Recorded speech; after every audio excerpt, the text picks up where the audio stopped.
അയോധ്യയിലെ രാമക്ഷേത്ര നിർമ്മാണത്തെ പ്രശംസിച്ച് പാർലമെന്റ് പ്രമേയം പാസാക്കി. ചരിത്രപരമായ ശ്രീരാമക്ഷേത്രത്തിന്റെ നിർമ്മാണവും ശ്രീരാം ലല്ലയുടെ പ്രാണപ്രതിഷ്ഠയും എന്ന വിഷയത്തിൽ നടന്ന ചർച്ചയ്ക്കൊടുവിലാണ് പ്രമേയം പാസാക്കിയത്.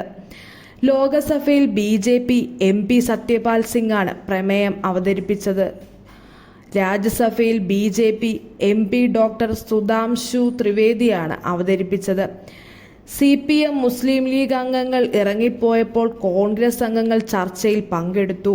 മോദി സർക്കാരിനെ കുറ്റപ്പെടുത്തിക്കൊണ്ടുള്ള കോൺഗ്രസ് അംഗങ്ങളുടെ പ്രസംഗങ്ങൾ പലപ്പോഴും ഭരണപക്ഷാംഗങ്ങളുടെ ജയ് ശ്രീരാം വിളികളിൽ മുങ്ങി. അയോധ്യയിൽ രാംലല്ലയുടെ പ്രാണപ്രതിഷ്ഠ നടന്നത് മഹത്തായ ഭാരതത്തിലേക്കുള്ള യാത്രയുടെ തുടക്കമായിരുന്നുവെന്ന് ചർച്ചയിൽ പങ്കെടുത്ത കേന്ദ്ര ആഭ്യന്തരമന്ത്രി അമിത് ഷാ പറഞ്ഞു. ശ്രീരാമൻ ഭാരതത്തിന്റെ ആത്മാവാണെന്നും രാമനില്ലാത്ത രാജ്യം സങ്കല്പിക്കുന്നവർക്ക് രാജ്യത്തെക്കുറിച്ച് നന്നായി അറിയില്ല. അവർ കൊളോണിയസത്തിന്റെ നാളുകളെയാണ് പ്രതിനിധീകരിക്കുന്നത്. രാമജന്മഭൂമി പ്രക്ഷോഭത്തെ അവഗണിച്ച് ആർക്കും രാജ്യത്തിന്റെ ചരിത്രം വായിക്കാനാവില്ല.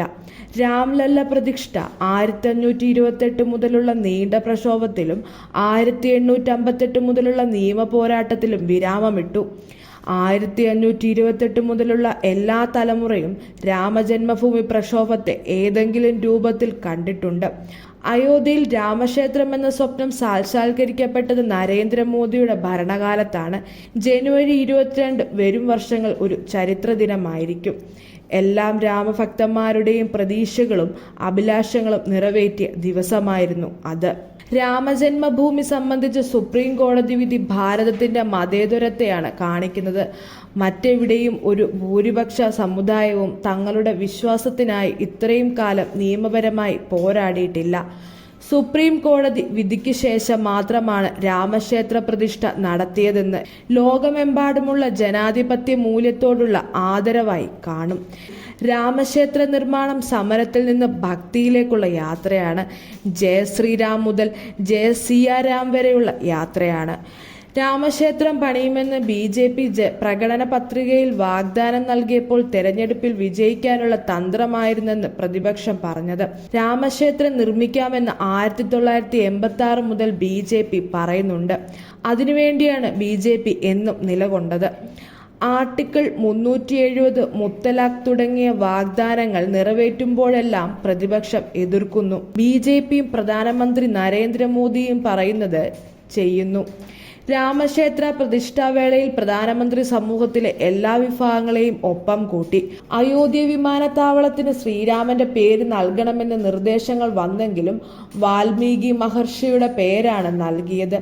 രാജ്യം തെരഞ്ഞെടുത്തത് സർവഗുണസമ്പന്നരായ നേതാവിനെയാണ്. മോദിയുടെ നേതൃത്വത്തിന് മുമ്പ് രാജ്യം ദിശയില്ലാത്ത അവസ്ഥയിലായിരുന്നു. നരേന്ദ്രമോദിയുടെ നേതൃത്വത്തിൽ BJP തുടർച്ചയായി 3ാം തവണയും അധികാരത്തിൽ വരുമെന്ന് അമിത് ഷാ കൂട്ടിച്ചേർത്തു. ശ്രീരാമനെ തള്ളിക്കളഞ്ഞുകൊണ്ടാണ് കോൺഗ്രസ് രാജ്യത്ത് ഇന്ന് ഈ അവസ്ഥയിലെത്തിയതെന്ന് ചർച്ചയ്ക്ക് തുടക്കമിട്ട BJP MP സത്യപാൽ സിംഗ് അഭിപ്രായപ്പെട്ടു. മുലായം സിംഗ് സർക്കാർ കർസേവകരെ കൊലപ്പെടുത്തിയതിൽ കോൺഗ്രസ് ഒരിക്കലും ഖേദം പ്രകടിപ്പിച്ചില്ലെന്ന് BJP MP സ്വാതി നിരഞ്ജൻ ജ്യോതി പറഞ്ഞു. അന്നത്തെ മുലായം സിംഗ് സർക്കാരിൽ കോൺഗ്രസും ഭാഗമായിരുന്നു.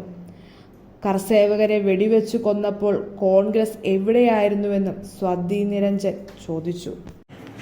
കൂടുതൽ വാർത്തകൾ അറിയുവാനായി ഈ ചാനൽ സബ്സ്ക്രൈബ് ചെയ്ത് ഫോളോ ചെയ്യുക.